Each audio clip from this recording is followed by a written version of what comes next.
मंगलमयी मंगलकरं वीतरागवीति नमो ताहि ध्याते भये अरहंतादि नमः। करि मंगल करियो महा ग्रंथ करण के काम याते मिले समाज सौ पामे निज पद राम।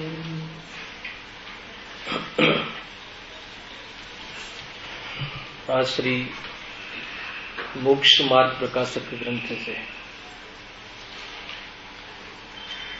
અરિહંતનું સ્વરૂપ, જેના સ્વરૂપના સમજ્યા વગર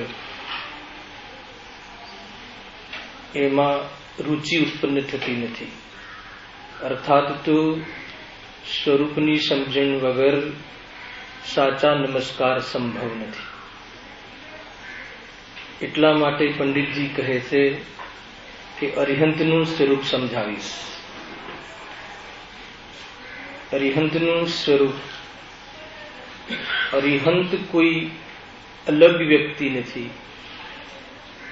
અરિહંત એક આત્માની પરિપૂર્ણ અવસ્થા છે.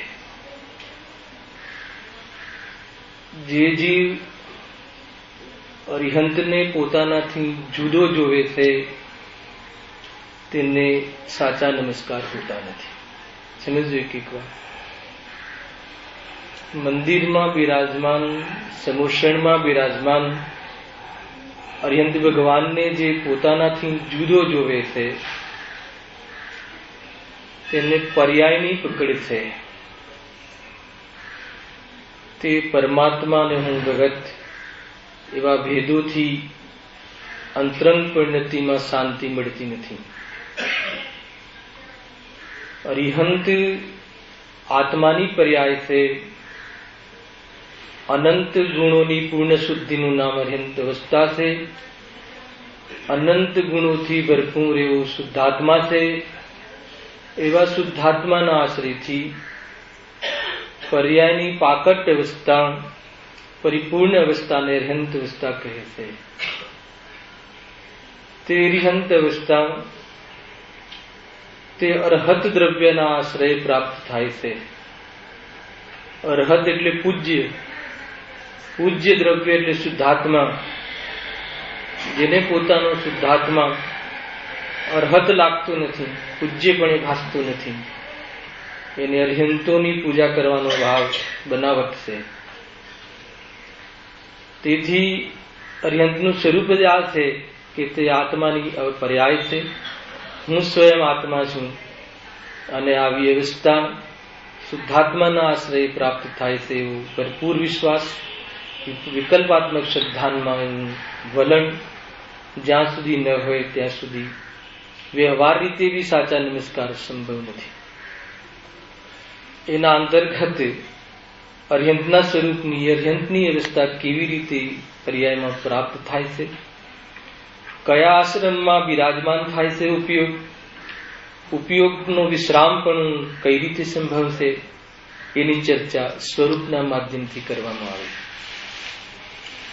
જે ગ્રહસ્થપણું છોડી, 2-3 લીટી તો થઈ ગઈ હતી ગયા પીરિયડમાં, જે ગ્રહસ્થપણું છોડી, શું છે ગ્રહસ્થપણું, શું સમજાવ્યું હતું? ઘરનો રાગ છોડી. ગ્રહસ્થપણું કોને કહે છે? જિમ્મેદારીનો અહેસાસ, કુટુંબ પ્રતિબંધ. ગુરુદેવ કહ્યું ને હમણાં જ ચાલતું હતું, અમે તો બાયડીને પરણી લાવ્યા, હવે શું કરીએ? છોકરાઓ 6 છોકરાઓ, 6 છોકરીઓ છે, બોલો હવે અમે શું કરીએ? આ શું છે? ગ્રહસ્થપણું. 4 દિવાલોને ઘર કહેવું અને 4 દિવાલોમાં રહેવાનું નામ માત્ર ગ્રહસ્થપણું નથી. તેની જિમ્મેદારી માથે રાખવી, એને જવાબદાર સમજવું, હું ચલાવી શકું છું એવું માનવું, એ તો ગ્રસ્ત બુદ્ધિ. ગ્રસ્ત બુદ્ધિ છૂટી ગયા પછી પણ દેહ અને દેહથી, દેહના નિમિત્ત વાળા, શું કહ્યું? દેહ અને દેહને નિમિત્તથી ઉપજવા વાળા સ્ત્રી, પુત્ર, પત્ની, માતા, પિતા, એના જે સંબંધો છે એ સંબંધીઓ પ્રત્યે સંબંધ વ્યક્ત કરવા, સંબંધ નિભાવવા, વ્યવહાર પાડવા, એ સારી અવસ્થાને શું કહે છે? વ્યવહારપણું, અર્થાત તો ગ્રસ્ત દશા કહે છે. અને જીવની ઈચ્છાની પૂર્તિઓનું જે સ્થાનક છે તે ગ્રહ દશા. પોતાની ઠંડી ગરમીથી રક્ષાનું જે અહેસાસ કરે છે તે ગ્રસ્તપણું. જીવને વાસ્તવમાં પરાધીનપણું જે આ મહેસૂસ કરે છે, જીવને જે પરાધીનપણે રહેવાનો ભાવ આવે છે, એ ટોટલી ગ્રસ્ત દશા છે. ઘરમાં નિયમથી પરાધીનપણું હોય છે, હોય શું? વાસ્તવમાં કેદ છે, જેલ છે. સરકારની જેલ કરતા પણ ખતરનાક જેલ છે. સરકારની જેલમાં તો હરપલ જીવ છૂટવા માંગે છે, અને આ જેલમાંથી છૂટવા માંગતું નથી. અંતર ખ્યાલ આવે? સરકારે બનાવેલી જેલમાંથી તો હર સમય કેદી એમ સમજે ક્યારે અહીંયાથી છૂટું. ત્યારે આ જેલમાં તો એવી મીઠાશ આવવાની સંભાવના છે કે એમાંથી છૂટવું ભાસતું નથી એને. તો આને ગ્રસ્ત દશા કહે છે. પૂરી દશાને પોતાને જિમ્મેદારી માનવી, મતલબ કે શું કરીએ, આ કુટુંબને કોણ નિભાવશે, કુટુંબ પ્રત્યે બંધાય છે, સ્વયં બંધાય છે, એ પૂરી ભાવના, એ ભાવના સાથે ઘરમાં રહેવાનું જે પરિણામ છે, અર્થાત તો એ ભાવના વાળો જીવ ઘરમાં રહે કે ન રહે, ગ્રસ્ત દશા વાળો છે. સંયોગમાં ઘર હોવું ન હોવું વાત અલગ છે, પરંતુ આવી ભાવના જ્યાં સુધી પરિણામોમાં હોય છે એ દશાને ગ્રસ્ત દશા કહે છે. એ દશાને ગ્રસ્તપણું કહે છે.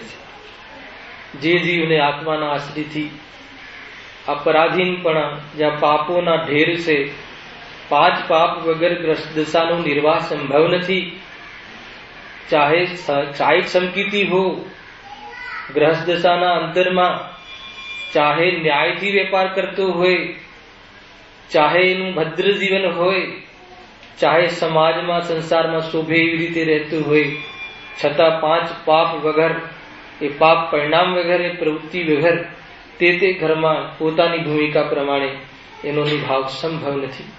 એટલે એકમાત્ર ગ્રસ્ત દશાનો ત્યાગ, ગ્રસ્તમાં રહેવાની શુદ્ધ બુદ્ધિનો ત્યાગ તો પહેલાથી હતો, સમ્યક દર્શન તો હતું જ, છતાં ઘરમાં રહેવાનો થોડો ઘણો રાગ હતો. એ સંબંધી વિરક્ત થઈ ગયો, બેચેની રહી, ક્યાંય ગમતું નથી. વડીલો સાથે સંબંધ નિભાવવાનો કોઈ પ્રકારનું પરિણામ ઉગ્ર થતું નથી. તેવા જીવો શું કરે છે? આત્માના આશ્રય, આત્માના બલપૂર્વક રાગ મટી જતા. રાગથી રોકાયો હતું, સંબંધીઓએ નતો રોક્યો, ઘરે નતો, ઘરના કારણે નતો રોકાયો. જ્યાં રાગ તૂટે છે, કહ્યું ને આજ સવારે, રાગ તૂટે તો ભગવાન બનીને રહે, નિયમ છે. હે ને? અહીંયા જે પણ કોઈ જીવ રોકાય છે એ કર્મથી નહીં, નોકર્મથી નહીં, દ્રવ્ય કર્મથી નહીં, પોતાના રાગના કારણે રોકાયો છે. એ રાગ છે અને ત્યાં જ્ઞાન જુદું છે એમ નિર્ણય જેને થઈ ગયો છે, એ જ્ઞાનના આશ્રય પણ વધવા, અર્થાત તો વધતા રાગ જેનો છૂટી જાય છે, ગ્રસ્તપણાનો રાગ જેને છૂટી જાય છે, તે ક્યાં જાય છે? તે ઘરમાં રહેતો નથી. અરિહંતના શરણમાં અને આત્માના શરણમાં જેનું જીવન વીતે છે, એને આત્માના શરણમાં અધિકાંશ, અને આત્માના શરણમાં ઉપયોગ ન ટકે તો દેવશાસ્ત્ર ગુરુના શરણમાં જેનું જીવન વીતે છે, પૂજગલ પરમાણુમાં જરા પણ રસ નહીં, શરીર હોવા છતાં શરીર પ્રત્યે કોઈ પણ ભાવના નહીં, એને રક્ષા કરવાની, એને રાખવાની કોઈ પણ પ્રકારની ભાવના નહીં, એવી મુનિ અવસ્થા ગ્રહણ કરી. હેને? અલગથી મુનિ અવસ્થા આવવા વાળી છે. હેને? જેને એક દેહ માત્ર પરિગ્રહ છે. અને કેવો છે દેહ? વ્યાપાર રહિત. હેને? જે જન્મથી મરણ સુધી રહી શકે છે, પરંતુ દેહ સાથે પણ કોઈ સાંસારિક પ્રયોજનના કાર્ય લેવાનો ભાવ નથી. અર્થાત દેહને સંયમ હેતુ રાખે છે, અર્થાત તો પ્રાણી સંયમ, ઇન્દ્રિય સંયમના પાલનમાં જે નિમિત્ત બને છે, તેવી જાતિની જેની અવસ્થા થઈ છે એને મુનિ દશા, મુનિધર્મ કહે છે. એને એ રીતે આપણે લીધું હતું લાસ્ટ. મુનિધર્મ અંગીકાર કરી હવે નિજ સ્વભાવ સાધન વડે, અને નિજ સ્વભાવનું સાધન તો આંશિક રૂપથી ગ્રસ્ત દશામાં હતું, થોડીક વિશેષતાથી શ્રાવક દશામાં હતું, અને પ્રચુર રૂપથી મુનિ દશામાં હતું. છતાં પણ અહીંયા 6ઠા 7મા ગુણસ્થાનના અનુકૂળ જે નિજ સ્વભાવનું આશ્રયપણું છે એનાથી ન ચાલે. શું કહ્યું? 6ઠા ગુણસ્થાન 7મા ગુણસ્થાનમાં જે શુદ્ધપણાનું આશ્રયપણું હતું, નિજ સ્વભાવનું આશ્રયપણું, નિજ સ્વભાવને સાધન. સાધન કરવું એટલે શું? ઓળખાણ કરવી, પરિચય કરવો, પ્રતીતિ થવી, ઉપયોગનું લિંગ થયું. સાધન તો ત્રિકાલ છે, પણ સાધન ક્યારે કહેવાય? સાધન બનાવે ત્યારે. હે ને? ગુરુદેવ કહે છે ને, કારણ પરમાત્મા કોને? જે કારણ બનાવે એને. જે કારણ ન બનાવે એને કારણ પરમાત્મા કેવી રીતે કહેવાય? એવું કહે છે ને. તે રીતે સાધન બનાવે એને. અન્ય સાધનની રુચિ છૂટે, ઉપવાસ આદિના રાગ આવે એનાથી બચે નહીં, પરંતુ એને સાધન માને નહીં. રાગને સાધન માને નહીં. રાગ વિતરાગતાનું સાધન કોઈ પણ અપેક્ષાએ નથી. એની ભૂમિકામાં રાગ આવે, એક ક્ષણ માટે બી સાધનમાં સહાય કરે, એ શુભભાવનું કાર્ય નહીં. અર્થાત તો શુભભાવને એક સમય માટે બી સાધન માને, એને સાત તત્વની ભૂલ છે. એને આત્માની બહુ મોટી ભૂલ છે. એને અને એ શુભભાવ એની પર્યાયમાં આવ્યા વગર રહે નહીં. એટલે અહીંયા ચેતાવે છે કે કયું સાધન? નિજ સ્વભાવ સાધન. સાધન એક જ. સાધનનું અવલંબન સમ્યક દર્શન, ઉગ્ર અવલંબન મુનિદશા અને સંપૂર્ણ અવલંબન અરિહંત દશા. બસ આટલું જ છે માર્ગ. આત્માથી પરમાત્માની સફર આટલી જ છે. કોઈ પણ સ્થિતિઓમાં રહે, બહાર શું શું સ્થિતિ હોય છે એ પણ નક્કી છે. આત્માનું સાધન ચારેય ગતિના સંગી પંચેન્દ્રિય કરી શકે છે. એની ઉગ્ર, એનું વિશેષ એનું સાધન મનુષ્ય દશામાં સંભવ છે. હે ને? પણ મનુષ્યના કારણે નહીં, મનુષ્યના દેહના કારણે નહીં. તેવી જાતિની યોગ્યતા પર્યાયમાં હોય અને એ રીતે પરિણમે તો મુનિ દશાનો આહલાદક આનંદથી વર્તે છે એ મુનિ ધર્મ. અને વિશેષ એમાં ઉગ્ર પુરુષાર્થ કરતા પૂરી રીતે ઉપયોગ મૂકી દે, એમાં પૂર્ણ રીતે સમાઈ જાય તો શું કહેવાય છે? અરિહંત દશા. એ અરિહંત દશા. પણ એ અરિહંત દશામાં કેટલી વાત કહી? 4 ઘાતી કર્મનો ક્ષય કરી. હે ને? કર્મનો ક્ષય કરવા ક્યાં ગયા મુનિરાજ? નિજ સ્વભાવમાં. નિજ સ્વભાવના કારણે કર્મનો ક્ષય થયો. એને નિજ સ્વભાવના સાધનના કાલમાં કર્મ ન રહ્યા તો કર્મનો ક્ષયને નિમિત્ત કહ્યું. ભાષા જ આ છે, વસ્તુ સ્વરૂપ જ આ છે. હે ને? કયા કર્મની ચર્ચા છે? દ્રવ્ય કર્મ. ઘાતી કર્મનો તો પરિચય છે ને જીતુભાઈ? કર્મ કેટલા પ્રકારના હોય છે? કર્મ 3 પ્રકારના હોય છે ને, મૂળ ભેદ. દ્રવ્ય કર્મ, ભાવ કર્મ અને નો કર્મ. કર્મ કોને કહે છે? કર્મની કઈ વિવક્ષા છે? અહીંયા કર્મની વિવક્ષા શું છે? અહીંયા જીવ અને પૂદગલની પરસ્પર વિભાવ પરિણામને કર્મ કહે છે. હે ને? અહીંયા સમ્યક દર્શનને કર્મ નથી કહેતા. અહીંયા કર્મ કોને કહેવું છે? વિભાવ પરિણમન. કોનું વિભાવ પરિણમન? 2 દ્રવ્યોનું વિભાવ પરિણમન હોય છે. એક જીવનું વિભાવ પરિણમન અને એક પૂદગલનું વિભાવ પરિણમન. પૂદગલ પરમાણુ એકલો હોય શુદ્ધ પરિણમન, સ્કંદરૂપ પરિણમન કરે એ વિભાવ પરિણમન. આ જે શરીર છે એ પૂદગલનું વિભાવ પરિણમન છે. અરિહંત ભગવાનના આત્માના સંયોગમાં જે શરીર છે એ પૂદગલનું વિભાવ પરિણમન છે, સ્વભાવ પરિણમન નથી. અહીંયા કહે છે કે પરમાણુનું, પૂદગલ દ્રવ્યનું અને આત્માનું વિભાવ પરિણમન, પરસ્પર વિભાવ પરિણમન. અને પરસ્પર વિભાવ પરિણમન ને કર્મ કહે છે. અહીંયા થાંભલાને કર્મ નથી કહેતા અહીંયાની ભાષામાં. યદ્યપિ પૂદગલમાં લઈએ તો પૂદગલનું આ કેવું પરિણમન છે? સ્કંદરૂપ વિભાવ પરિણમન છે. પણ અહીંયા જે વિભાવ છે કર્મનું, કર્મ લેવું છે અને કાર્મન વર્ગના લેવું છે. તો એ કર્મ જે છે એ કર્મનું જે અહીંયા વિભાવ પરિણમન, પૂદગલનું વિભાવ પરિણમન અને જીવનું વિભાવ પરિણમન. તો એમાં કેટલા ભેદ છે? દ્રવ્ય કર્મ, ભાવ કર્મ અને નો કર્મ. થોડી ડેફિનેશન જોઈશું. દ્રવ્ય કર્મ કોને કહે છે? દ્રવ્ય કર્મ જીવના મોહરાગ દ્વેષ ભાવ આદિનું નિમિત્તપણું પામીને વિશ્વમાં રહેલા વર્ગણાઓનું કર્મરૂપ પરિણમિત થઈ. સમજો એક એક શબ્દ. વિશ્વમાં રહેલા કર્મ વર્ગણાઓનું કર્મરૂપે પરિણમિત થઈ આત્માની સાથે સંશ્લેષ સંબંધ કરવો એને દ્રવ્ય કર્મ અને એ દ્રવ્ય કર્મનો બંધ કહેવામાં આવે છે. ખ્યાલમાં આવે? કર્મરૂપ પરિણમિત થાય નિમિત્તપણું પામીને. હે ને? એ જે કર્મ છે એ કાર્મન વર્ગના કહેવાય છે, પરમાણુને વર્ગ કહેવાય છે. એક વર્ગ અવિભાગ પ્રતિચ્છેદ. જુઓ, દ્રવ્યમાં સૌથી નાનો કોણ? પરમાણુ. ક્ષેત્રમાં સૌથી નાનું કોણ? પ્રદેશ. દ્રવ્ય ક્ષેત્ર કાલ. કાલમાં સૌથી નાનું કોણ? સમય. અને ભાવમાં સૌથી નાનું કોણ? અવિભાગ પ્રતિચ્છેદ. તે પદાર્થના નાનામાં નાની શક્તિના નાનામાં નાના અંશને અવિભાગ પ્રતિચ્છેદ કહે છે. થોડુંક કર્ણાનું યોગનું જ્ઞાન હોવું બહુ જરૂરી છે, હે ને? નહીં તો બધું ઉપરથી જશે. પરમાણુને પણ વર્ગ કહે છે. એમાં અનંત અવિભાગ પ્રતિચ્છેદ વાળી પરમાણુમાં શક્તિ છે. પરમાણુની બી એક સ્વયં શક્તિ છે. એટમ, પરમાણુ બોમ્બ એ સ્કંદ રૂપે પરિણમે છે. આ જે પણ કઈ બહારમાં કોમ્પ્યુટર આદિ પરિણમન કરવું એ કોનું પરિણમન છે? પરમાણુનું પરિણમન છે. તે પરમાણુમાં એ પરમાણુને પણ વર્ગ કહે છે. સમાન અવિભાગ પ્રતિચ્છેદ વાળા જે વર્ગોનું સમૂહને વર્ગના કહે છે. એવી વર્ગના 23 પ્રકારની હોય છે. તેમાં આહાર વર્ગના, ભાષા વર્ગના, તેજસ વર્ગના, ભાષા વર્ગના, મનોવર્ગના, હે ને? તે પ્રકારના પરમાણુ જીવના તે ભાવ સાથે આવીને બંધાઈ જાય. કેમ બંધાય?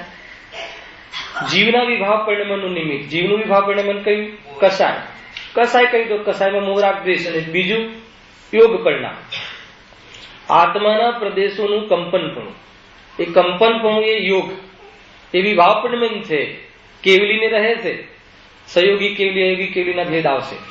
તો તે પરિણમનના, તે પરમાણુના કંપનના કારણે આત્મામાં કર્મની આકર્ષણ કરવાની શક્તિ પેદા થાય છે.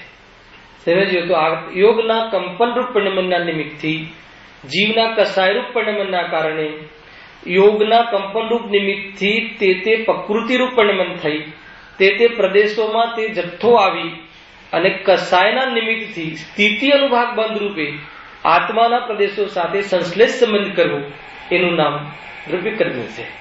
ખ્યાલમાં આખી વિધિ છે. આ ઘણી મોટી વિધિ છે. સામાન્ય પરિચય પણ કરવા જેવું છે. કર્મને આત્મા સાથે કયો સંબંધ છે? કયો સંશ્લેષ સંબંધ છે, નિકટનો સંબંધ છે. એનાથી નિકટ કોણ? કર્મથી નિકટ કોણ? રાગ.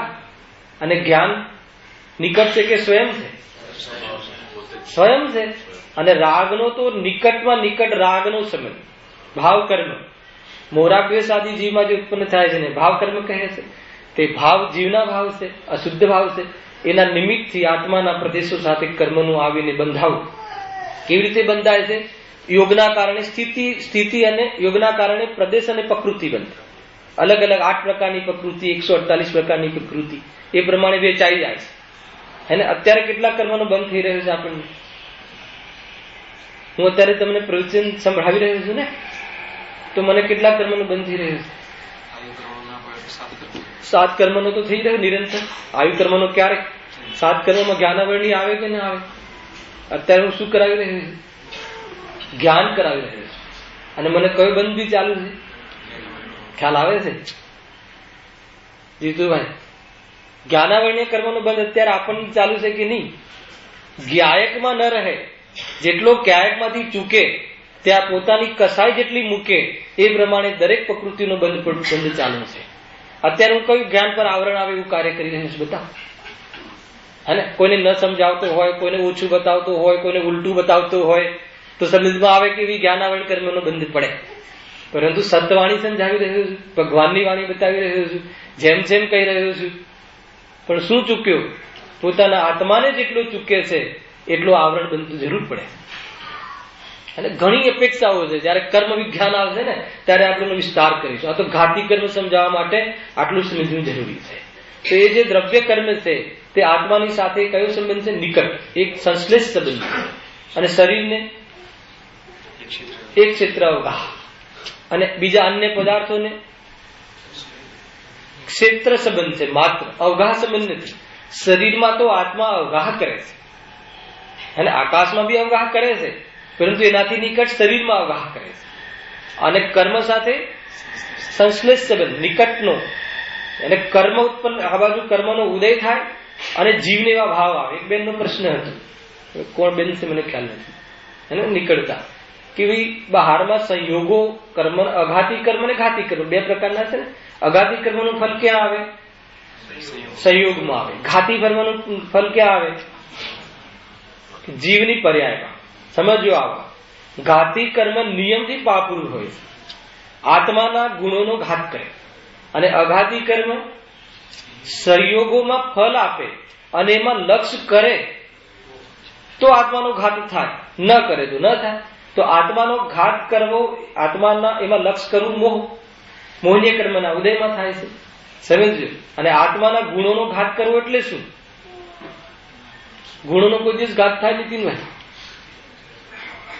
ગુણો કોઈ દિવસ ઘાત ન થાય. ઘાત થાય તો ગુણ ન હોય. તો ગુણોની પર્યાયમાં પ્રગટતા રૂપ પ્રગટ ન થવું, હે ને. જ્ઞાનાવરણીય કર્મના ઉદયમાં જ્ઞાન પર આવરણ આવવું. આવરણ એટલે શું? ઉઘાડ ન થવું. આવરણ એટલે એમ નહીં કે જ્ઞાન છે ને ઉપર કઈ ઢાંકી દીધું, એમ નહીં. આવરણ એટલે ઉઘાડ ન થવું, હે ને. પદાર્થના સામાન્ય અવલોકન પર ઉઘાડ ન થવું, એ દર્શનાવરણ, હે ને.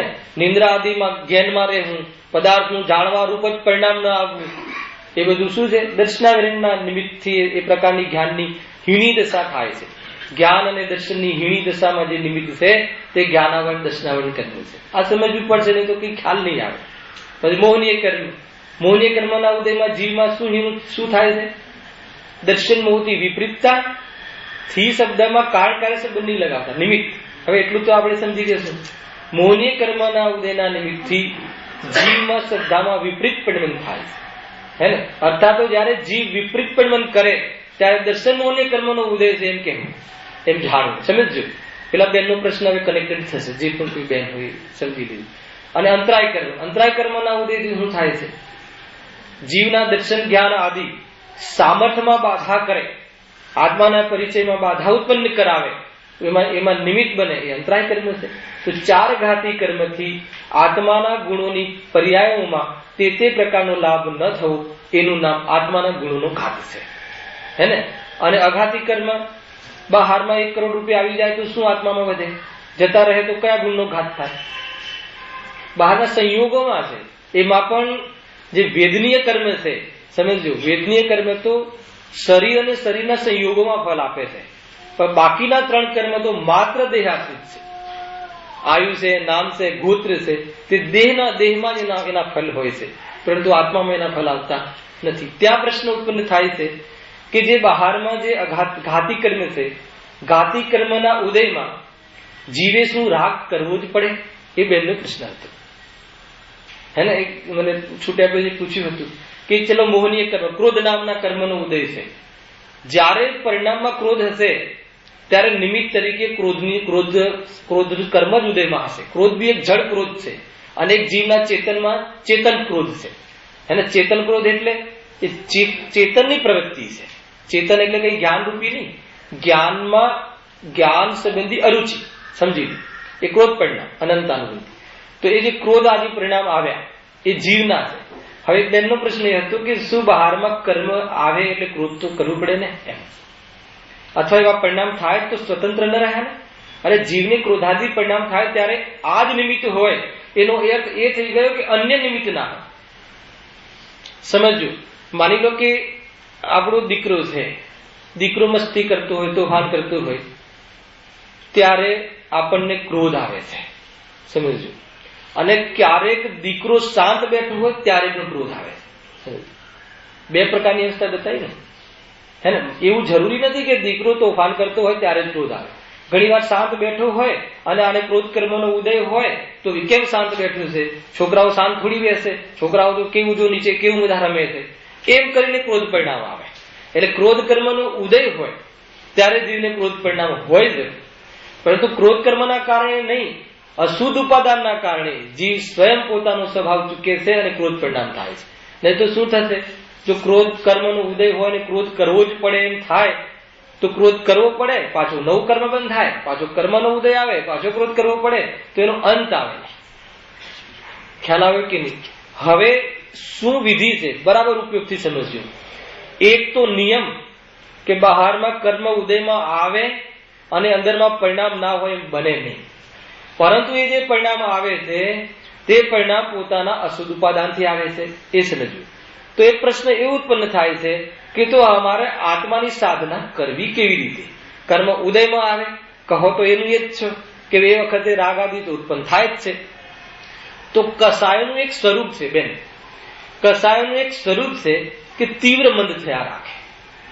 સમજજો, ક્યારે પણ અંતર્મુહૂર્તથી વધારે તેની તે પ્રકારની સ્થિતિ ન રહે.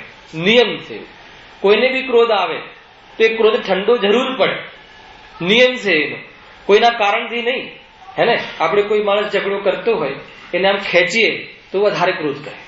જોયું તમે આ સ્વરૂપ બહુ પ્રેક્ટિકલ સમજવું હોય તો આપણે એમ સમજીએ કે આપણે એને દૂર કરીએ છીએ એટલે ક્રોધ, એને તીવ્ર ક્રોધનો ઉદય આવે અને તમે એને કઈ ના કહો તો પણ એનો ક્રોધ એના શાંત થવાના કારણે થઈ જ જશે. ખ્યાલ આવે કે નહીં? તો આ કસાયનું સ્વરૂપ છે કે તીવ્ર મંદ થાય. હવે જયારે મંદ ક્રોધાદી પરિણામ હોય છે, તીવ્ર ક્રોધમાં તો ઉપદેશ લાગુ પડતો નથી. ક્રોધ એટલે ક્રોધાદી બધું સમજી લ્યો.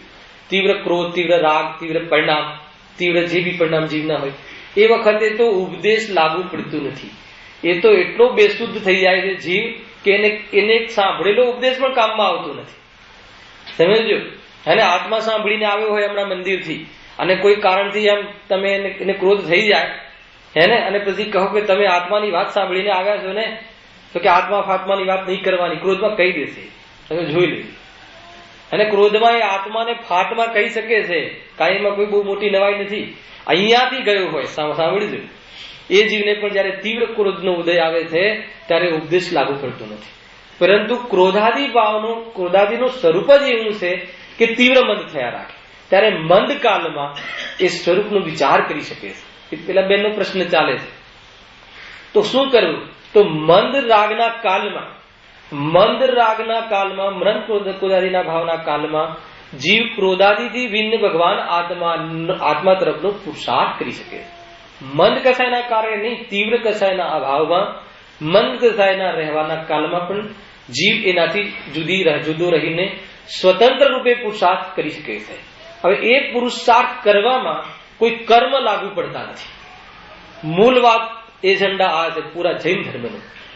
ક્રોધ મંદ થવામાં અને ક્રોધ તીવ્ર થવામાં અશુદ્ધ ઉપાદાનની અપેક્ષાએ તો સ્વતંત્ર છે. એ સ્વતંત્ર છે એમ ખ્યાલ આવવો એનું નામ જ કસાયની મનતા છે.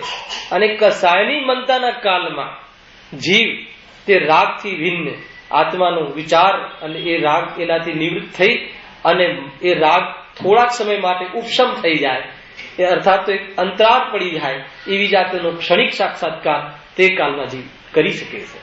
એટલે સામા એ રહ્યો સ્વતંત્ર. રાગ કરવામાં તો સ્વતંત્ર હતો જ, પરંતુ રાગથી ભિન્ન થવામાં પણ જ્ઞાન કરવામાં સ્વતંત્ર થયું. મૂળ વાત યાદ રાખવી કે રાગના ઉદયના કાલમાં જે જ્ઞાન રૂપે પ્રવૃત્તિ છે તે ક્રમબદ્ધ પર્યાયમાં તે પ્રમાણે થવા યોગ્ય થવાના કાલમાં પણ તે જ્ઞાનમાં એનો પુરુષાર્થ છે. તે જ્ઞાનમાં કોઈ કર્મ આધીન નથી. હવે એ વખતે મારે પુરુષાર્થ કરવો એનાથી ભિન્ન, એમાં કયા કર્મનો ઉદય જોઈએ? અરે એ કર્મ એ રીતે આત્મા પરિણમે એ વખતે કર્મમાં ક્ષય ઉપશમ અવસ્થા તો થઈ શકે છે. ઉપશમ થાય, કાં ક્ષય થાય, કાં ક્ષય ઉપશમ થાય, જીવનો જેટલો પુરુષાર્થ હે ને. સૌ પ્રથમ અનાદિ મિથ્યા દ્રષ્ટિને કર્મ ઉપશમ થાય તો ઉપશમ એને નિમિત્ત બને છે. એટલું કહ્યું. કર્મનો સદભાવ, કર્મનું કોઈ કાર્ય આત્માને નિમિત્ત બનતું નથી. તો એવા જે કર્મ છે એ કયા કર્મ કહ્યા? દ્રવ્ય કર્મ. એ દ્રવ્ય કર્મ શાના બનેલા છે હિતેશભાઈ? એ પૂતગલના બનેલા છે કે ચેતનના બનેલા છે? સ્વયંમાં એમાં જ્ઞાન ચેતના છે, ઈચ્છા છે. એ કર્મમાં ન જ્ઞાન છે, કર્મમાં ન ઈચ્છા છે.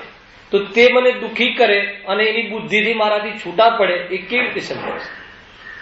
ખ્યાલમાં આવે છે કે નહીં? એટલે કર્મ આપણા દુઃખ અને દુઃખથી દૂર થવામાં કોઈ બી પ્રકારે કારણ નથી. બસ એટલું ઇન્ડિકેશન જ્ઞાન કરાવે છે કે એને આ કર્મનો ઉદય છે.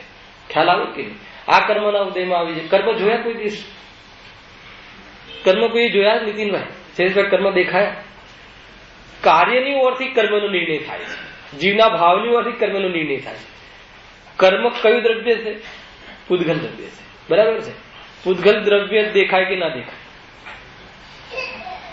પૂતગલ દ્રવ્ય 5 ઇન્દ્રિયનો વિષય છે કે નહીં? 5 ઇન્દ્રિયના જ્ઞાનનો વિષય છે કે નહીં? હે ને? આ પૂતગલ સ્પર્શ રસ ગંધ વેણને હોય અને પૂતગલ કહે છે. એ મૂર્તિક પદાર્થ છે, પરંતુ એટલો સૂક્ષ્મ સ્કંદ છે. સૂક્ષ્મ એટલે નાનો નહીં. સૂક્ષ્મ એટલે કે ઇન્દ્રિયનો વિષય ન બની શકે, ઇન્દ્રિયના જ્ઞાનનો વિષય ના બની શકે. એટલે ઇન્દ્રિયના જ્ઞાનનો વિષય હોવા છતાં ઇન્દ્રિયથી પકડમાં ન આવે. અવધિ જ્ઞાનનો વિષય છે કર્મ. અવધિ જ્ઞાન કયું જ્ઞાન છે? છદ્મસનું જ જ્ઞાન છે ને, અલ્પ જ્ઞાન છે, એમાં જ્ઞાનનો વિષય બન્યું, ડાયરેક્ટ આત્માના પ્રદેશથી જાણે છે. પરંતુ એમાં એટલી સૂક્ષ્મતા છે, સૂક્ષ્મ એટલે નાનું નહીં, કર્મનો જથ્થો તો ઘણો હોઈ શકે, અનંત પરમાણુ હોઈ શકે, હે ને. અત્યારે જે આપણા લોકમાં જે છે ને મોટું એક મહાસ્કંદ છે, મહાસ્કંદથી સંચાર થાય છે આપણા ટેલિફોન વેલિફોન, એને દેખાતા નથી, એ સેટેલાઇટ કહે છે ને, કે આટલી અમારું નેટવર્ક, હે ને, આ વોડાફોનનું નેટવર્ક, આ રિલાયન્સનું નેટવર્ક, એને પકડમાં નથી આવતું, એ બહારમાં કાર્યના આધીન પર એ નેટવર્કનો નિર્ણય કરે છે. એ પૂતગલનો સ્કંદ છે, મહાસ્કંદ છે, આંખનો વિષય નથી બનતું, પૂરા લોકમાં પથરાયેલું છે. લોક એટલે આ 3 લોકમાં પથરાયેલું સ્કંદ છે એક મહાસ્કંદ. એમાંથી સેટેલાઇટ ઉપયોગ કરે છે આ વૈજ્ઞાનિકો, અને એ પ્રમાણે બધું જ વિજ્ઞાન, પરમાણુ જ્ઞાન પણ યથાર્થ અહીંયા જ હોય ને, અરવિંદ ભગવાને જોયેલું છે ત્યાં હોય છે. ખેર આપણે એમાં બહુ વિસ્તાર નથી કર્યો. વાત એટલી હતી કે દ્રવ્ય કર્મ જે છે એ પૂતગલ પરમાણુના છે, એ સ્પર્શ રસ ગંધ વર્ણ સહિત છે, પરંતુ સૂક્ષ્મ સ્કંદ હોવાના કારણે છદ્મસને આપણા જેવા મતિશુદ્ધ જ્ઞાનનો વિષય બની શકતા નથી, મતિશુદ્ધ જ્ઞાનનો વિષય બની શકતા નથી. હવે જ્યાં દ્રવ્ય કર્મ છે એનો આત્મા સાથે સંશ્લેષ સંબંધ, રાગાદી ભાવનો અનિત્ય તાદાત્મ્ય સંબંધ. અનિત્ય રાગ આદિ ભાવ પૂરા આત્મામાં, રાગ જયારે થાય ત્યારે આખો આત્મા રાગી થાય છે, સમજ્યું? ક્રોધ થાય ત્યારે આખો આત્મા ક્રોધી થાય છે. એમને સમજ્યું કે આત્મામાં શુદ્ધાત્મા, એ તો શુદ્ધાત્મા તો એમાં રહેલું જે વલણ છે, એમાં રહેલો જે શુદ્ધ સ્વભાવ છે એ રૂપે થઈ નથી જતો, ખ્યાલ આવ્યો કે નહીં? પરંતુ પૂરો આત્માને ક્રોધ આવતો હોય ત્યારે આંખ લાલ થાય ત્યારે ખાલી આંખમાં જ ક્રોધ હોય, આંખ દ્વારા તો પ્રદર્શિત થાય, પરંતુ આખો આત્મા ક્રોધિત થાય છે. પરંતુ કેવો સંબંધ છે?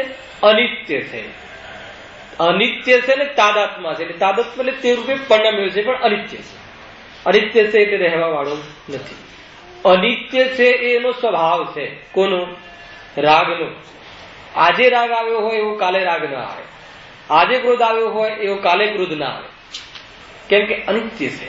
પણ કાલે જે રાગનું જ્ઞાન થયું હોય એ રાગનું જ્ઞાન આજે પણ થાય, કાલે જે ક્રોધનું જ્ઞાન થયું હોય એ ક્રોધનું જ્ઞાન આજે પણ થાય.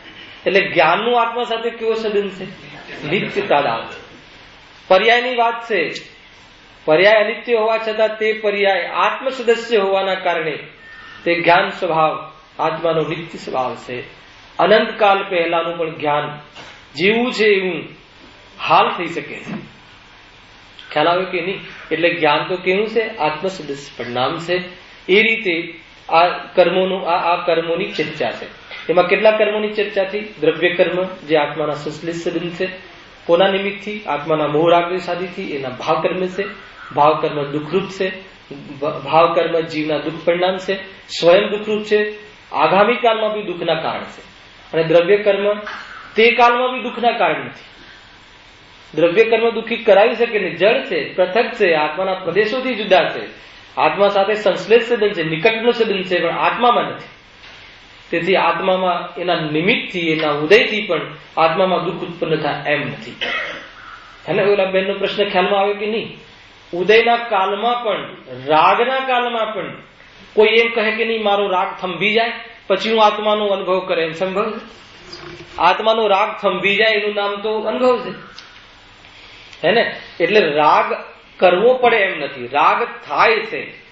કર્મના ઉદયમાં આત્મા પોતાના ઉપયોગથી ચ્યુત થાય છે ત્યારે રાગાદી પરિણામ થાય છે. મંદના કાળમાં, મંદતાના કાળમાં જીવ મંદ કરવો પડતો નથી. મંદ થવું એ કસાયનું સ્વરૂપ છે. તે કાળમાં જીવ આત્માનો પુરુષાર્થ કરી રાગાદીને ટાળવાનું આત્માનો અનુભવ કરી શકે છે. એ રીતે જ્ઞાન માટે સ્વતંત્ર, રાગના અભાવમાં સ્વતંત્ર, રાગના સદભાવમાં સ્વતંત્ર. આ રીતે જીવના પરિણામ, જીવના બહારના સંયોગો, એક એક વસ્તુ સ્વતંત્ર. આ છે સતના નિધાન. આવા સતમાં રતિ થઈ જાય, આવા સતમાં ઉપયોગ રોકાઈ જાય, આવા સતમાં આસીન થઈ જાય તો અર્યંત બનીને ઉભો થાય. સિદ્ધોના પેટમાં જઈને સમાઈ જાય, સિદ્ધ બનીને સમાઈ જાય, નિગોદ બનીને નહીં. સિદ્ધાર્થ બાદ નિગોદિયા જીવ પણ હોય છે. આ ન માને તો એ યાત્રા પણ આવે. પોતાના જ્ઞાનને ન જાણે, પોતાના સ્વભાવને ન ઓળખે તો સિદ્ધાલયમાં પણ નિગોદ બનીને જાય, કઈ નવાઈ નથી. એ રીતે સાના પરથી ચર્ચા નીકળી? 4 ઘાતી કર્મ, હે ને? તો 4 ઘાતી કર્મ કયા છે? જ્ઞાનાવરણીય, દર્શનાવરણીય, મોહનીય અને અંતરાય.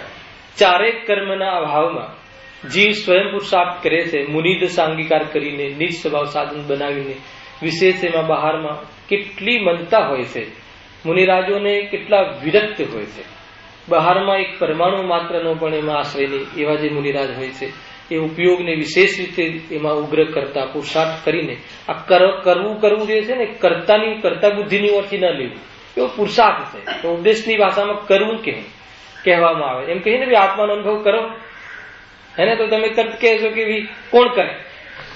તો ત્યાં કરો શબ્દ જે છે ને એ કરવાની અર્થી નથી, એ પુરુષાર્થવાચક શબ્દ છે કે અનાદિકાલથી તે તારી સામે જોયું નથી. આ મનુષ્ય ભાવ શાના માટે મિલે છે? આ મનુષ્ય ભાવ છોકરા બૈરાને મોટા કરવામાં કે એમને ખુશ રાખવા માટે નથી મિલ્યો. અહીંયા કહે છે કે આ મનુષ્ય ભાવ એકમાત્ર એવું છે કે રહેંતપણામાં નિમિત્ત બને છે. તે રહેવાના કાળમાં તેની યાત્રા પૂરી કરીને સિદ્ધ રસ્તામાં નિમિત્ત બને છે. તેવું મનુષ્ય ભાવ બહારમાં ખોવા જેવું નથી. શું કરી લેશું? 50 વર્ષ સુધીમાં શું કર્યું? બાકીના વર્ષમાં શું કરી લેશું? જીવ કાંઈક કરી શકે ખરું? છોકરાઓની સંભાળ રાખી શકે ખરું? આવ્યું ને ઇષ્ટોપદેશ. આને ઈષ્ટ ઉપદેશ કહે છે. એમ કહ્યું ને ગુરુદેવે, આ ઉત્કૃષ્ટ ઉપદેશ છે, આ જીવને ઈષ્ટ છે, આ જીવના માટે હિતકારી છે. એમ કહ્યું. કયો ઉપદેશ? કોણ કરી શકે? બાળકોને કોણ મોટા કરી શકે? કોણ સંભાળી શકે? આયુ કર્મ પૂરું થઈ ગયા પછી શું કરીશ? હે ને, જેનું આયુ કર્મ પૂરું થઈ જાય છે અને અહીંયા નથી રહેતા, એના બાળકો મોટા નથી થતા. એના બાળકો એમની પોતપોતાની અવસ્થાઓ પ્રમાણે બહારમાં સુખ દુઃખનો અનુભવ નથી કરી શકતા. તો જ્યારે આપણું આયુ હતું અને આપણે અહીંયા હતા ત્યારે આપણે મોટા કર્યા, એ કેવી રીતે સિદ્ધ થાય? કેવી રીતે નક્કી થાય? હેને, ત્યાં ખ્યાલ આવે. આ રીતે ન્યાયથી સમજાવ્યું છે. આજના જમાના માટે આજે તાત્વિક બુદ્ધિ છે, બહુ યથાર્થ છે. ન્યાયથી સમજાવવામાં આવે છે કે આપણા ગયા પછી છોકરાઓ મોટા થતા નથી, છોકરાઓ સુખ દુઃખનો અનુભવ કરતા નથી, એ બહારમાં કોઈ શાદી વિવાહ કરતા નથી, બધા જ પ્રકારના કારણો કાર્ય કરે છે કે નહીં? એને એવું નહીં સમજવું. એ તો ગુરુદેવની કલા છે આ તો. એને કે મરણ સમયે પણ ઓલી પત્ની શું કહે? પત્ની મરણ પથારી હોય અને પતિને કહે, એને એમની ભાષામાં સાંભળવા જેવું છે. તો મીઠી ભાષા પણ છે ને, આમ સાંભળતા રહીએ એવું તો એમનું જીવન. શું કહે કે જો પત્ની મરણ પથારી પડી હોય અને પતિને કહે તમે બીજા લગ્ન કરી લેજો. સાંભળ્યું છે તમે? હેને, મને ખબર છે તમારી. શું ખબર છે? કે તમે તમારા કામ જાતે કરી શકતા નથી. મરણ પથારીએ પડેલી પત્ની પતિને કહે છે, હેને, કહે છે કે તમે બીજા લગ્ન કરી લેજો, તમારી મને પૂરી ખબર છે. હેને, એટલે તમે એકલા તમે સ્વાધીન નહીં રહી શકો. આવું બધું એ ત્યાં ગુરુદેવ સંભળાવે. સાંભળ્યું હશે ક્યાં? અને પછી ઓલો ભાઈ પણ શું કરે છે? 60-70 વર્ષ થઈ ગયા હોય તો પણ પૈસા ખર્ચીને લગ્ન કરે. આ ગુરુદેવના શબ્દ છે. છતાં પણ એ મૂઢ એ પૈસા ખર્ચીને લગ્ન કરે છે, સુખી થવા માટે લગ્ન કરે છે. એમ ત્યાં કહે. તો એ કાંઈ આપણા કરવા યોગ્ય કાર્ય નથી. તો શું નહીં કરવા લગ્ન આદિ?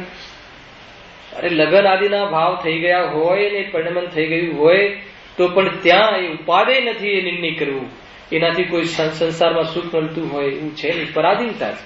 તો સર્વ પ્રકારે ન્યાયથી યુક્તિથી સમજીને જયારે આત્મામાં ઉપયોગ સ્થિર થાય છે, સમજવાના ભાવ પણ જ્યાં મટી જાય છે, સર્વ પ્રકારે ઉદાસીન થઈ જાય છે અને ઉદાસ રહે છે. મુનિરાજ કેવા રહે?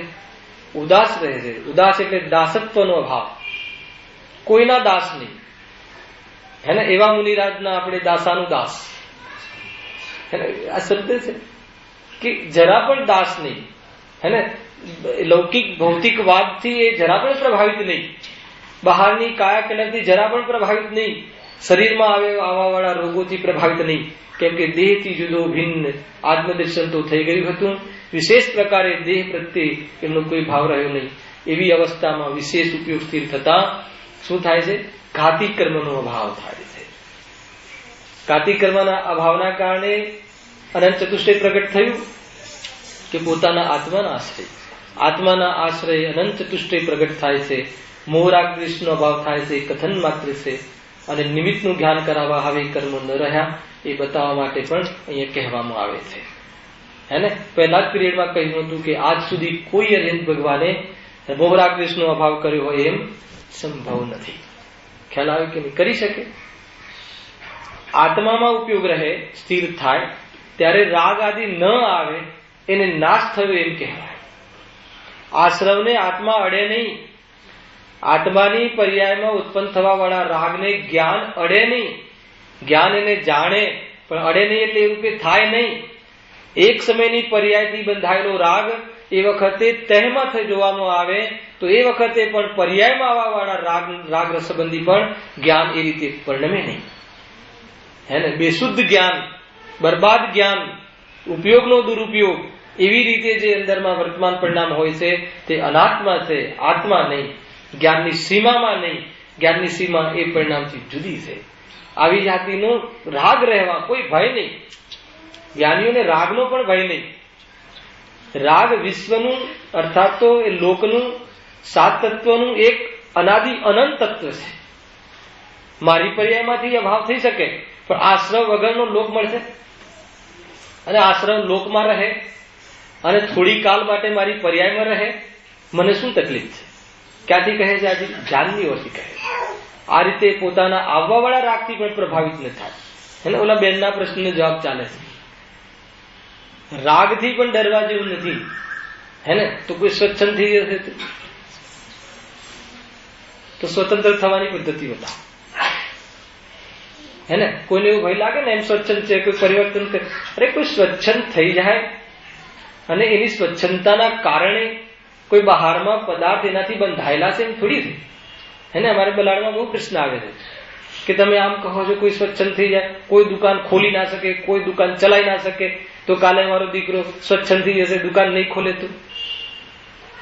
એનો અર્થ એ કે અત્યારે દુકાન નહીં ખોલે છે. એનો અર્થ કે સ્વચ્છંદ થઈ તો શકે પણ દુકાન એના કારણે નથી ખુલી એમ નથી. દુકાન ન ખુલવાનો કે ખુલવાનો અલગ પરિણામ છે, એ અલગ ફેક્ટર છે. હે ને? એનું સ્વચ્છંદપણું થઈ જાય, અરે એનું આયુ પૂરું થઈ જાય તો પણ દુકાનો ખુલે છે.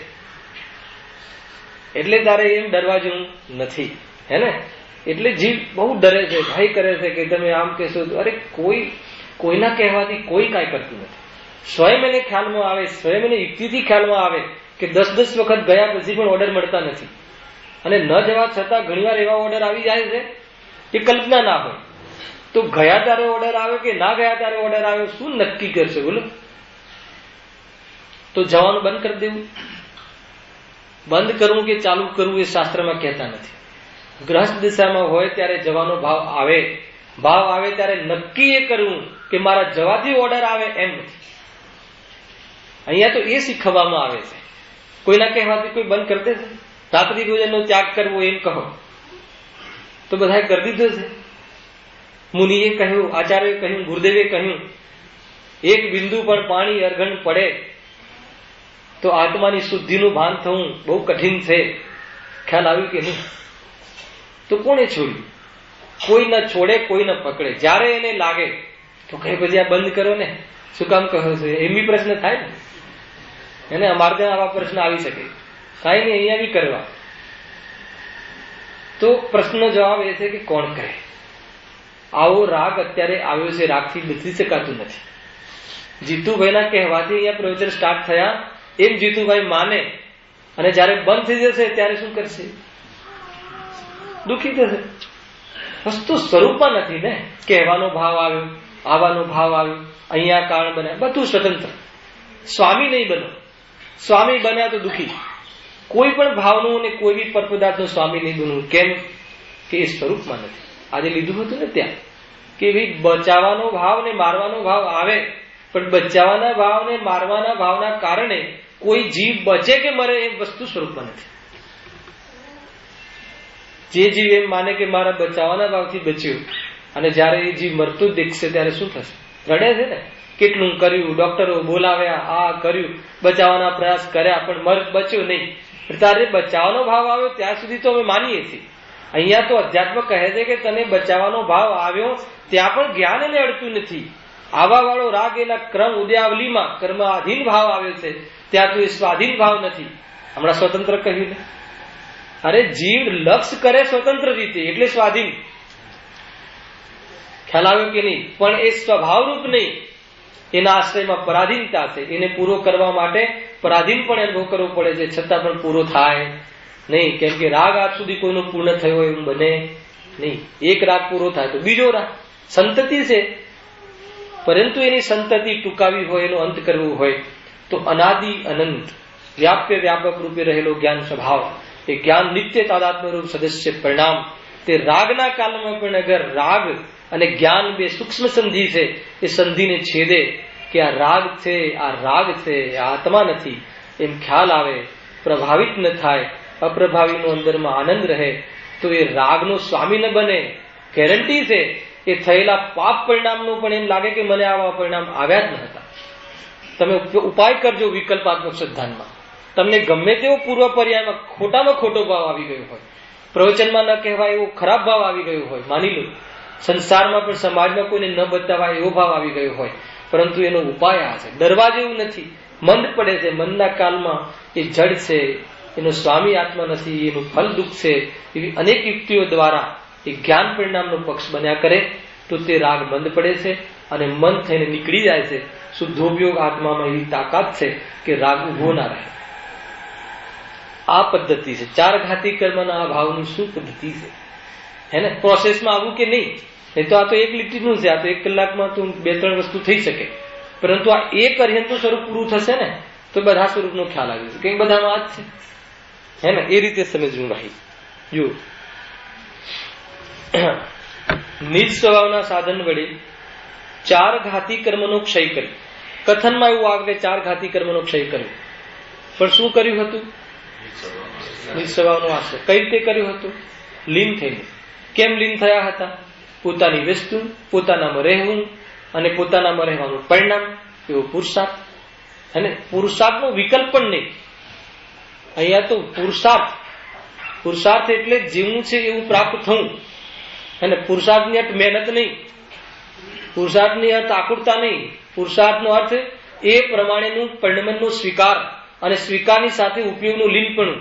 આ રીતે સંપૂર્ણ કાલ પર્યંત લીન થઈ ગયો ઉપયોગ, એનું નામ છે પૂર્ણ પુરુષાર્થ પ્રગટ થઈ ગયો. ગુરુદેવ કહેતા કે આત્મા તો પુરુષાર્થનો પિંડ છે, હે ને? અને પુરુષાર્થ પ્રમાણે ઉદ્યમ કર્યો. શું કર્યું આને? આત્મામાં શાનો પુરુષાર્થ છે? અર્હંત થવાનો. અને અર્હંત થવા પણ એ ઉદ્યમ કરે તો પુરુષાર્થનું ફલ આવ્યા વગર રહે નહીં. આત્મામાં જે પુરુષાર્થ થઈ શકતો નથી એવો ઉદ્યમ કરે તો શું થાય? દુઃખ થાય. આપણે ઉદ્યમ ક્યાં કરીએ છીએ? દુકાન ચલાવવાનો. તો એ ઉદ્યમ કરી શકવાનો આત્મામાં ગુણ છે? એકવાર ચકાસજો. આ વાત બેસી જાય તો એવા આવવાના ભાવના કાલમાં પણ નિવૃત્ત થવા માટે, એમાંથી ઉછળીને બહાર નીકળી જવા માટે તત્પર રહે છે. નક્કી કરજો હવે મારે રહેવું નથી. નક્કી કરજો કે હવે મારે અહીંયા આવવું નથી. નક્કી કરજો કે માતાની કુખમાં મારે આવવું નથી. આ હંમેશા વૈરાગ્ય માથે રાખો કે મારે કોઈ માતાને રડાવી નથી, મારું એ મારી શોભા નથી. જન્મ જરા મૃત્યુ વિનાશનાય પહેલો અર્થ, હે ને? જન્મ મરણ અને આ જે વૃદ્ધ અવસ્થા એ મારી શોભા નથી. અને આવી જાતિના જર્જરિત રોગ થવા એ આત્માની શોભા નથી. એમાં આત્મા રહે એવું આત્માનું સ્વરૂપ નથી. આવી જાતિનું અંદરમાં હર સમય અપ્રભાવી આત્માથી પ્રભાવિત રહેવા વાળો જીવ બહારના કારણોમાં આવતો નથી. બસ આ રીતનું રોચક, આ રીતનું પર્યાયમાં નાચ, આ રીતના વિકલ્પાત્મક શ્રદ્ધામાં પણ પ્રબળતા, તો વિકલ્પ છૂટી જશે. નિર્વિકલ્પ સમાધિ થતા વાર નહીં થાય એની ગેરંટી છે. કેમ કે આ જે અર્યંત જીવ, જે અર્યંત થયો છે એ મારા તમારા જેવો જીવ છે. આ કોઈ અર્યંત થઈ ગયા એની વિધિ નથી. આ કોઈ મંદિરમાં બિરાજમાન છે એની વિધિ નથી. આ આપણે આત્મામાં આ રીતે પ્રાપ્ત કરીને અર્યંત થવાની વિધિ છે. થોડું પણ ભેદ નહીં કરતા કે આ તો અર્યંતની વાત છે, આ તો એ થઈ ગયા, આ એ થઈ ગયા, એમાં બધું ચૂકી ગયું. ઉપયોગ બહાર ને બહાર રહે. આ થઈ શકે, આ થશે, આ થયું, અને આવો જ આત્મા થયો. નિર્ણય અહીંયા થાય ત્યારે નિર્ણય ભેગો આવી જાય. આ સૂત્ર છે ગુરુદેવ. અહીંયા દ્રવ્ય દ્રષ્ટિ કરે તો સર્વ દ્રવ્યમાં દ્રવ્ય દ્રષ્ટિ એને હોય જ. એક એક દ્રવ્યમાં જ એને દ્રવ્ય દ્રષ્ટિ કરવી. અહીંયાથી જોવે કે આત્મા રાગથી રહિત છે તો તમારા રાગના જ્ઞાનના વખતમાં રાગથી રહિત આત્માની દ્રષ્ટિ રહે કે ન રહે? તો તમારા રાગનું જ્ઞાન તમારાથી પૃથક એ વખતે વર્તાય કે ન વર્તાય? તો એ રાગનું લક્ષ તમારે એને રહે, જ્ઞાન થાય, લક્ષ ન રહે. જ્ઞાન તો સ્વભાવ છે કોઈ ક્રોધ કરે ને જ્ઞાન ન થાય, બને નહીં. પરંતુ ક્રોધથી પૃથક આત્માની દ્રષ્ટિ અહીંયા થયેલી છે, તો સર્વના પ્રકારના સર્વ જીવોના ક્રોધથી રહિત આત્માની દ્રષ્ટિ એ વખતે વધતે છે. તે ક્રોધથી પૃથક જોવાની કલા છે. થોડું પણ એમાં લક્ષ્ય ગયું તો ગુરુદેવ કહે છે કે મેં કોઈને પર્યાય અપેક્ષાએ જોયો પણ હોય તો મને ઈચ્છાની વિક્રમ કરવાનો ભાવ જ ના આવે. સ્વરૂપ આ છે, ક્યાંય પણ ઉભા રહેવા જેવું નથી. ચાર ઘાતી કર્મના અભાવની અહીંયા ચર્ચા ચાલે છે, હે ને? કોણ કરે કર્મનો અભાવ? આત્મામાં રહેવું, આત્મામાં મજા કરવી, કર્મ ફરકે નહીં, રાગ ફરકે નહીં, રાગ આવે નહીં, એનું નામ શું છે? ચાર ઘાતી કર્મનો અભાવ છે. જો આગળ પૂરો ખ્યાલ આવ્યો હોય તો આગળ વધીએ. એક બીજો બી પ્રશ્ન હતો, પણ ફરી લાસ્ટ ટાઈમ બી અંતમાં વાત આવી હતી. શુદ્ધોપયોગ ને શુદ્ધ પરિણતિ મોટો વિષય છે, વચ્ચે વચ્ચે લેતા રહેશું. તમે યાદ બી કરાવ્યું હતું આવતા કે ભાઈ શુદ્ધોપયોગ ને શુદ્ધ પરિણતિની ચર્ચા કરજો, હે ને? પણ હવે 2-4 મિનિટ છે, એ વિષય પૂરો નહીં થાય. હા, નિજ સ્વભાવ સાધન વડે ચાર ઘાતી કર્મનો ક્ષય કરી, ક્ષય થતા અનંત ચતુષ્ટય રૂપે બિરાજમાન થયા છે. ભાવ આવે છે અનંત ચતુષ્ટય?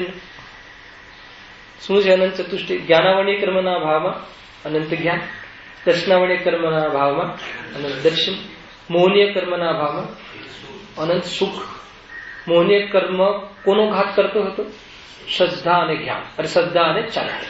તો શ્રદ્ધાની પૂર્ણતા તો પ્રથમથી થઈ, હવે ચારિત્રની પણ પૂર્ણતા થઈ, એટલે આકુરતા મટી ગઈ, પૂર્ણ સ્થિરતા થઈ, એટલે અનંત સુખ. ગુરુદેવે સુખ શક્તિમાં લીધું છે કે અહીંયા 47 શક્તિમાં શ્રદ્ધા અને સુખની ચર્ચા, શ્રદ્ધા અને ચારિત્રની ચર્ચા નથી. એનો અર્થ એમ નથી કે એ શક્તિઓ નથી. સુખ શક્તિમાં શ્રદ્ધા શક્તિ અને ચારિત્ર શક્તિ ગર્ભિત છે, એમ શબ્દ લખ્યો છે કે જોઈ લેજો 47 શક્તિમાં. કેમ કે અનંત સુખ કયા કર્મના અભાવમાં થાય છે? મોહનીય કર્મ. અને મોહનીય કર્મ શ્રદ્ધા અને ચારિત્ર ગુણના ઘાતમાં નિમિત્ત હતા. તો મોહનીય કર્મનો અભાવ થયો તો પૂર્ણ કઈ પરમ અવગાઢ શ્રદ્ધા અને અનંત સુખ અર્થાત તો પૂર્ણ સ્થિરતા જેને પ્રાપ્ત થઈ ગઈ, એને અર્થાત તો અનંતતા આવી ગઈ, એવી જાતિનું અનંત સુખ પ્રાપ્ત થઈ ગયું. પછી કયું કર્મ રહ્યું? અંતરાય. અંતરાય કર્મમાં નવલબ્ધિ રૂપ, હે ને, એ ભોગ છે, ઉપભોગ છે, લાભ છે, વીર્ય છે, હે ને, એ અનંત કેવલ જ્ઞાન આદિનું સામર્થ્ય એ વીર્ય ગુણના નિમિત્તથી એમાં પ્રાપ્ત થઈ ગયું. એ અનંત વીર્ય છે. એ અનંત ચતુષ્ટયની ચર્ચા આપણે નેક્સ્ટ પીરિયડમાં કરીશું. બહુ જ બહેતરીન ચર્ચા છે, સ્વરૂપની ચર્ચા છે, એટલે સુંદર ચર્ચા છે. અને ચર્ચા સુંદર નથી, સ્વરૂપ સુંદર છે, એટલે એની ચર્ચા પણ સુંદર છે. અને એવી જાતિનું અનંત ચતુષ્ટય આપણી પર્યાયમાં પ્રાપ્ત થાય, એવી જાતિનો પુરુષાર્થ ઉપડે, એ અપેક્ષા છે.